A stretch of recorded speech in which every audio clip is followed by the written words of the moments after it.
सहनाववतु सहनौ भुनक्तु सह वीर्यं करवावहै तेजस्विनावधीतमस्तु मा विद्विषावहै। ओम शांति शांति शांति। वैदिक जीवन पद्धति की इस कक्षा में आप सबका हार्दिक स्वागत है, अभिनंदन है। संध्या के ऊपर चर्चा चल रही है। संध्या क्या है और इसको किस वातावरण में, किस स्थान में करना चाहिए, और जिसको करके महापुरुषों ने अपने जीवन को बहुत ही उन्नत बनाया है, जिसको करने से, जिसको स्वभाव में लाने से मनुष्य का जीवन सर्वश्रेष्ठ बनता है, उस ब्रह्म यज्ञ अर्थात संध्योपासना का क्या महात्म्य है, ये क्यों करना आवश्यक है, क्या इसके बिना कि यह हमारा कार्य नहीं चल सकता है या हमारे जीवन में दिव्यता नहीं आ सकती है। अनेक पहलुओं पर हम विचार कर रहे हैं। वाल्मीकि रामायण के कुछ श्लोक आपके बीच में रखे थे, जिनसे यह सुस्पष्ट होता है कि महर्षि जो है, जो भी अपने जीवन में, आचरण में, अपने स्वभाव में सद्गुणों का आधान करते हैं, वो चाहते हैं कि जो भी संतति है, जो भी आगे आने वाली पीढ़ी है, वो भी इस ज्ञान विज्ञान से ओतप्रोत हो, उससे उनका उद्धार हो। इस दृष्टि से अनेक ग्रंथों में संध्या का बड़ा महत्व बताया है और वेदों में भी इसका महत्व बताया है, ईश्वर के द्वारा उपदेशित है। तो उसी संदर्भ में हम आगे चर्चा करेंगे। कहा कि तत्रोदकम उपस्पृश्य संध्याम अन्वास्य पश्चिमाम आश्रमम प्राविशद्रामः कुंभयोर्ने महात्मनः, कि वहां उस समय का जो वातावरण और वहां का जो सुरम्य वातावरण, जो तालाब बढ़िया सुंदर सा जलयुक्त, और वहां का जो प्रभात का ब्रह्म मुहूर्त का सुरम्य वातावरण, उसमें राम ने आचमन करके संध्या काल को संध्योपासना की। तत्पश्चात महात्मा अगस्त्य के आश्रम में प्रविष्ट हुए और जैसे प्रभु श्री रामचंद्र जी के जीवन में यह बात आती है, वैसे ही माता सीता के विषय में भी बहुत सुस्पष्ट रूप में महर्षि वाल्मीकि ने लिखा कि संध्या काल मना श्यामा ध्रुवम एष्यति जानकी। इसको आप लिख लीजिए, क्योंकि यह संदर्भ हमको उदाहरण के रूप में समझने चाहिए और आने भी चाहिए। मातृशक्ति के लिए भी परम आवश्यक है। संध्या काल मना श्यामा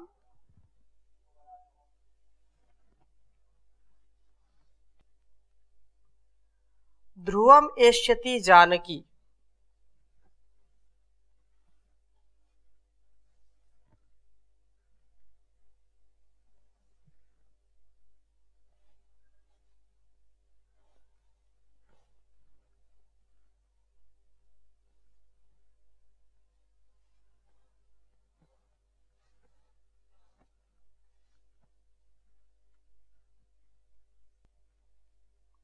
नदी चेमाम शुभ जलाम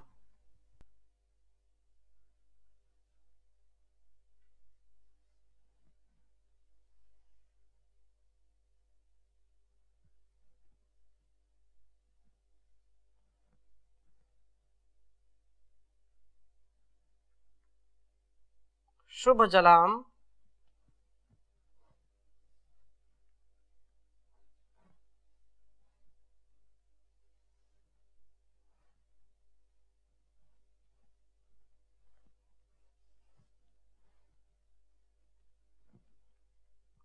संध्यार्थे वरवर्णनी।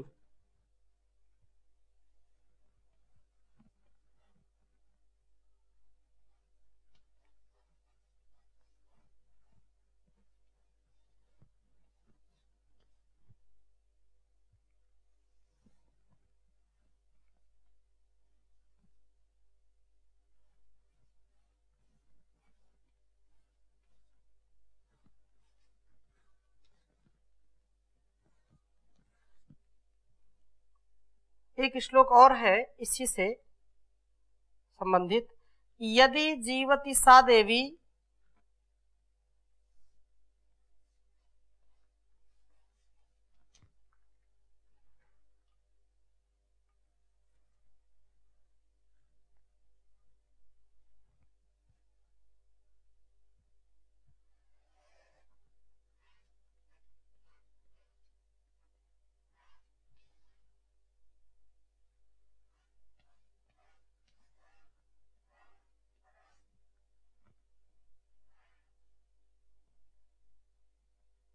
सा देवी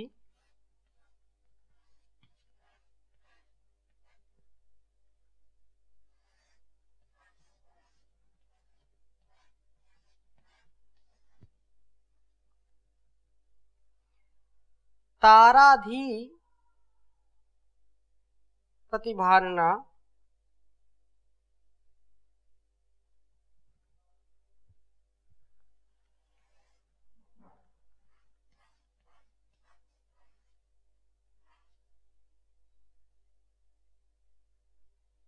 ताराधि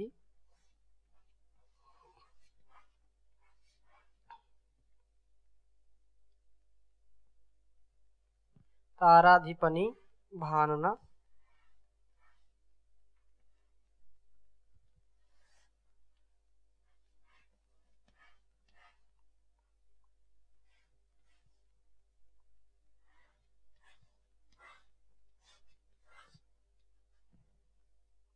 आगमिष्यति अवश्यम इमाम शीतजलाम नदीम।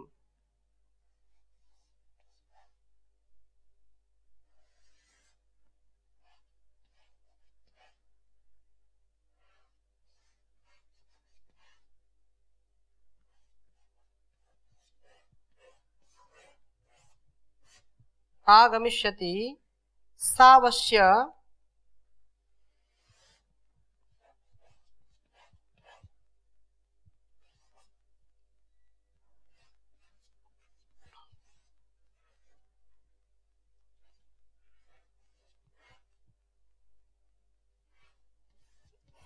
इमाम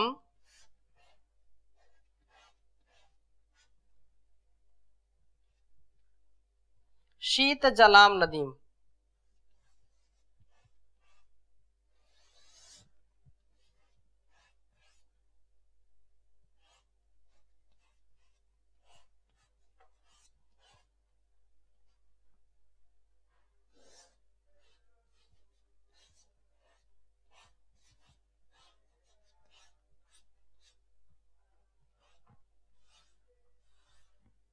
उच्चारण करेंगे।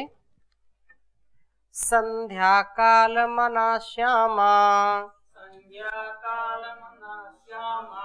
ध्रुवं मेष्यति जानकी नदी चेमां शुभा जलाम संध्यार्थे वरवर्णनी यदि जीवति सा देवी ताराधिपनि भानना आगमिष्यति सावश्यम् इमां शीतजलां नदीम् संध्याकालमना श्यामा ध्रुवम् एष्यति जानकी नदी चेमं शुभजलाम् संध्यार्थे वरवर्णिनी यदि जीवति सा देवी ताराधिपनिभानना आगमिष्यति सावश्यम् इमां शीतजलां नदीम्।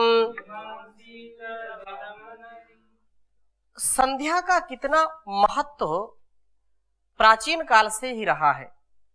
जहां पर हमारे ऋषि मुनि और सभी गृहस्थी वाले ब्रह्मचारी हो या गृहस्थी हो, कैसी भी स्थिति में, चाहे वो युवक हो युवती हो, दोनों के लिए संध्या परम आवश्यक थी। चाहे किसी भी महापुरुष के जीवन को उठा करके हम देखें, संध्या का बड़ा महत्व था। महर्षि मनु ने जैसा विधान किया है, अपाम तालाब के पास, नदी के पास या सुरम्य वातावरण में एकांत में जाकर के संध्या करनी चाहिए, उस ईश्वर की भक्ति, उसकी उपासना करनी चाहिए। जैसे परमात्मा हमारे जीवन को श्रेष्ठ बनाने के लिए श्रुति में जो कहा है, हमारे को जो उपदेश किया है, वेदों में जो उपदेश किया है, उसका एक महत्वपूर्ण ये बिंदु है कि संध्या करने से हमारे अंदर का जो सामर्थ्य वो बढ़ता है, हमारे अंदर के जो कुविचार हैं, कुचेष्टाएं हैं, वो दूर होती हैं। इस संसार में आकर के हम अनेक प्रकार के कार्यों को करते हैं और कभी न कभी प्रत्यक्ष रूप में, अप्रत्यक्ष रूप में हमको कष्ट होता है, लोग हमको दुख देते हैं, अथवा हम किसी को दुख देते हैं तो हमको ग्लानि होती है। उन सारी चीजों से बचने का, उन पापों से बचने का, उन बुरे विचारों से बचने का ये बहुत बड़ा विज्ञान है कि श्रद्धा के साथ, भक्ति के साथ जो भी प्राणी, चाहे वो स्त्री हो अथवा पुरुष हो, जो भी प्राणी संध्या करेगा, जो भी प्राणी सच्ची निष्ठा से उस ईश्वर का जाप करेगा, तो वह कभी भी बुरा नहीं कर सकता। उसके अंदर देवत्व के गुण अपने आप आ जाएंगे। तो ये उदाहरण जो हमारे सामने है कि माता सीता के विषय में भी कहा कि संध्या काल मना श्यामा, कहीं कोई प्रसंग आया वाल्मीकि में, कभी उसका प्रसंग आएगा तो चर्चा करेंगे। अभी मेरी जो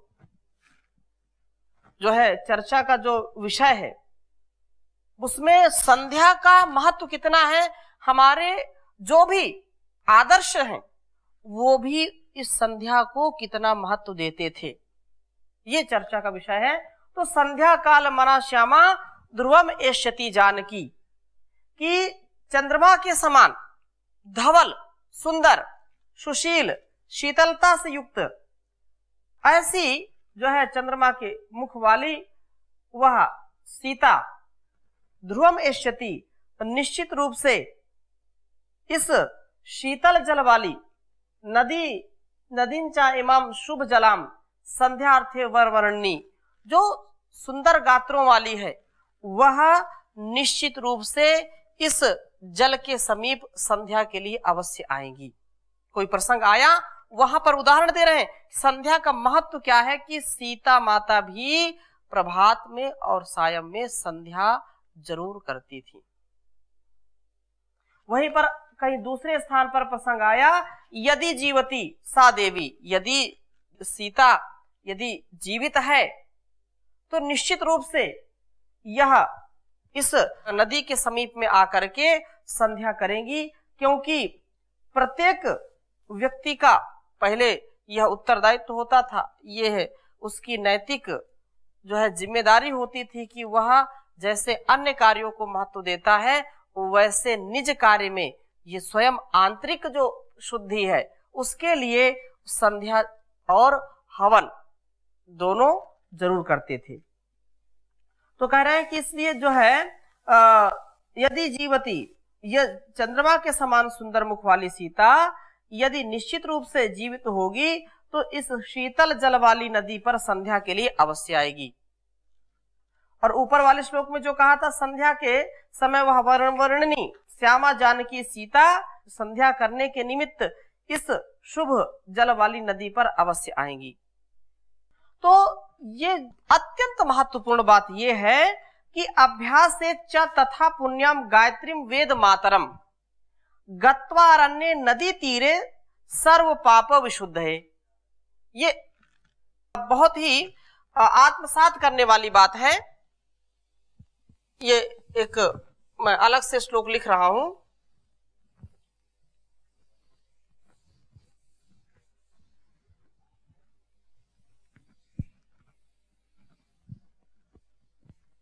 कि आत्मशुद्धि के लिए, पापों से मुक्ति के लिए हमारे जीवन में संध्या कितनी अनिवार्य है।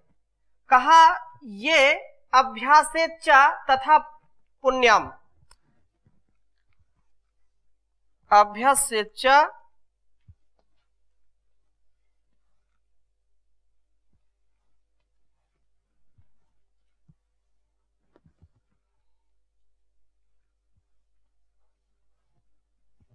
अभ्यसेच तथा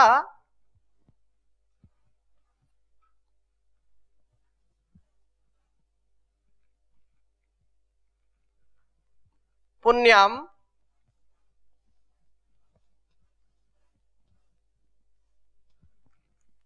गायत्रीम वेद मातरम,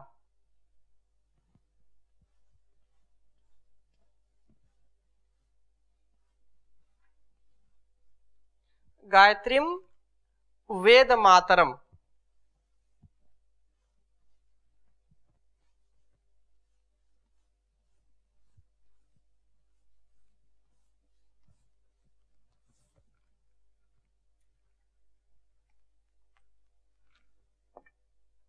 गत्वारण्ये नदी तीरे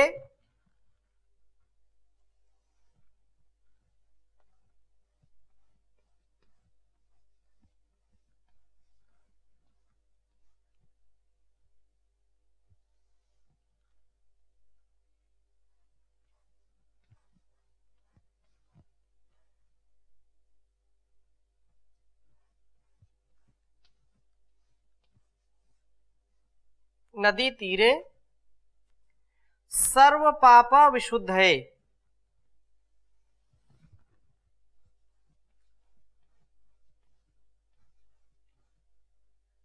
सर्व पाप विशुद्ध है।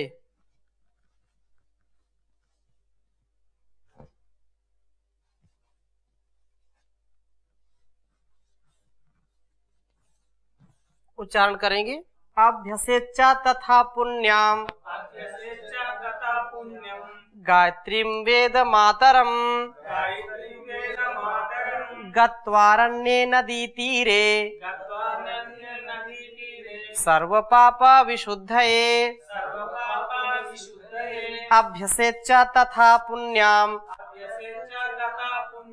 गायत्री वेद मातरम गत्वारण्ये नदी तीरे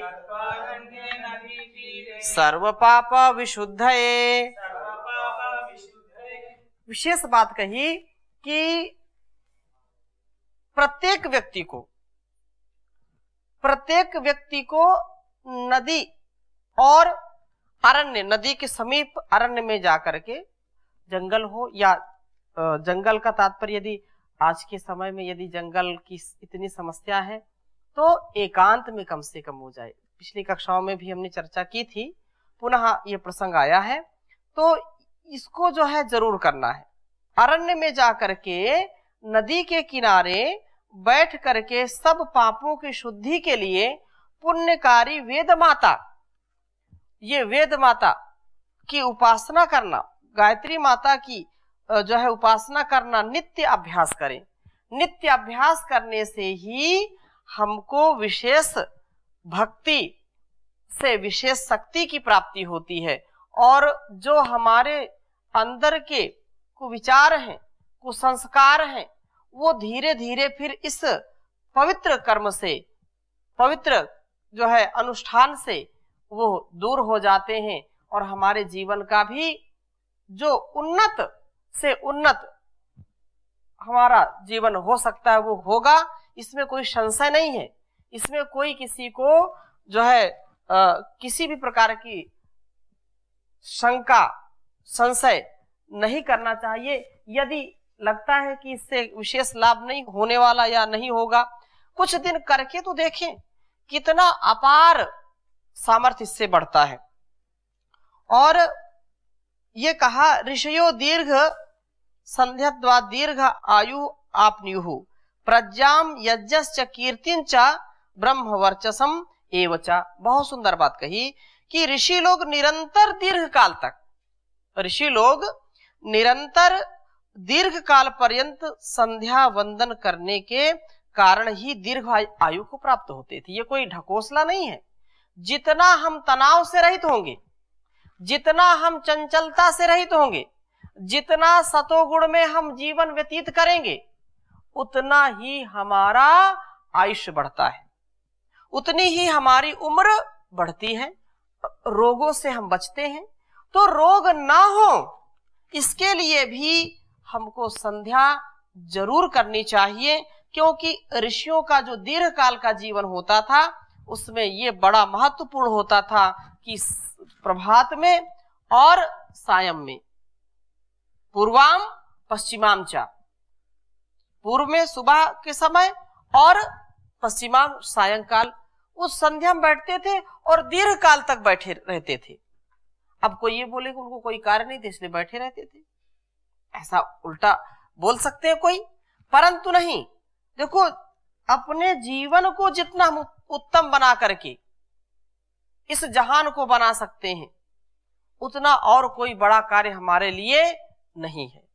सबसे पहला यही आरोग्य है, सबसे पहला यही सुख है कि हम अपने आप को अच्छा बनाएं, अपने जीवन को अच्छा बनाएं, दीर्घ आयुष्य को प्राप्त करें, ब्रह्मचर्य युक्त जीवन जिए, क्योंकि यह जीवन बड़ा अनमोल है। इस जीवन का कोई मोल दे नहीं सकता, कोई मोल चुका नहीं सकता है।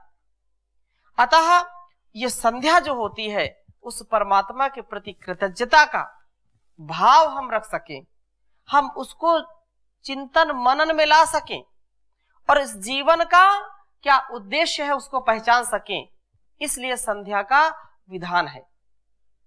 अतः ये बात कही कि ऋषयो दीर्घ संध्यात्वात् दीर्घ आयु आपनुयुः प्रज्ञाम यज्ञश्च कीर्तिंच ब्रह्म वर्चस्मेव च। लोग जो है दीर्घ काल तक संध्या वंदन करते थे, ईश्वर का चिंतन करते थे, मेधा बुद्धि को, यज्ञ को, कीर्ति को तथा ब्रह्म वर्चस को भी संध्या वंदन कर्म से ही प्राप्त किया करते थे। इतना महत्वपूर्ण है ये। और इससे जो हीन व्यक्ति होता था, जो इसको नहीं करता था, वो लोक में निंदित माना जाता था, उसकी लोग निंदा करते थे और वह कभी भी पूरे उत्साह के साथ, पूरे धैर्य और साहस के साथ जीवन को न जीने के कारण दुखी होता था। और आज भी देख लीजिए आप, जिनको ईश्वर के ऊपर विश्वास नहीं है, जो कभी ईश्वर का चिंतन नहीं करते हैं, सायं और प्रातः उसका भजन नहीं करते हैं, उसका नाम नहीं लेते हैं, वे लोग सदा दुखी रहते हैं, तनाव में रहते हैं, वे अधिक रोगी होते हैं।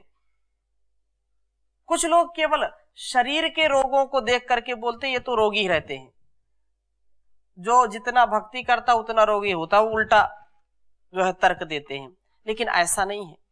शरीर का जो सामर्थ्य है, शरीर की जो प्रकृति है, उस प्रकृति के अनुसार भाई किसी को वात प्रकृति की प्रधानता है, किसी को पित्त की प्रधानता है, किसी को कफ की, वात पित्त कफ की जो है प्रधानता अलग अलग हो सकती है। और उस दृष्टि से व्यक्ति मोटा भी हो सकता है, छोटा भी हो सकता है, पतला भी हो सकता है। अलग अलग सबकी स्थितियां हैं जो इसको आधार बना करके यदि किसी की निंदा करते हैं तो उचित नहीं है। अपने विचारों से, अपने मतलब मनसा वाचा कर्मणा जो बात कही जाती है कि मेरा मन भी सात्विकता में हो, शुभ विचारों में हो, और मेरा शरीर भी ऐसे ही शुभ विचारों से ओतप्रोत रहे, इसके लिए संध्या परम आवश्यक है। यश के लिए संध्या आवश्यक है, कीर्ति के लिए, क्योंकि जब मेरी बुद्धि, मेरी मति ठीक होगी तो मेरे कर्मों की गति भी ठीक होगी। यदि मेरी मति ठीक नहीं है तो दुर्गति है, गति ठीक नहीं होगी, मति भी ठीक नहीं होगी। इसलिए संध्या में बैठते हैं तो इससे मेधा, बुद्धि और जो यज्ञ को, कीर्ति को तथा ब्रह्मवर्चस्व को प्रदान करने वाली है, ऐसी संध्या को हम कभी भी न छोड़ें। यदि वास्तव में अपने जीवन को महानतम बनाना चाहते हैं, अपने स्वभाव को श्लाघनीय बनाना चाहते हैं, अपने जो है आचार विचार व्यवहार आहार को बहुत ही दिव्यता से युक्त करना चाहते हैं, तो संध्या करेंगे तो सारी समस्याओं का समाधान कहाँ है? संध्या में। सारी समस्याओं का समाधान साधना में है, और संसार में और तो सारे स्थानों पर बाधाएं ही बाधाएं हैं। इसलिए ये जो संध्या में लोग ध्यान करते हैं, जो मनुष्य श्रेष्ठता से इसका जो है अनुष्ठान करते हैं, चिंतन मनन करते हैं उस परम पिता परमेश्वर का, वे दुनिया में जाने जाते हैं, अपने गुणकर्म स्वभाव से माने जाते हैं। तो ऐसी शुभ कामनाएं सबके अंदर हो और शुभ संकल्प से युक्त हो। थोड़ा सा ही समय निकाल करके स्वयं बैठें, अपने बच्चों को भी, अपनी संतति को भी ध्यान के लिए, संध्या के लिए, उपासना के लिए, उस जगदीश्वर के गुणगान के लिए जरूर प्रेरित करेंगे, जिससे हमारा और हमारे समाज का, हमारे परिवार का, हमारे संसार का कल्याण हो। इन्हीं शब्दों के साथ आज की कक्षा को यहीं पर विराम देते हैं। शेष चर्चा अगली कक्षा में। ओम शांति शांति शांति।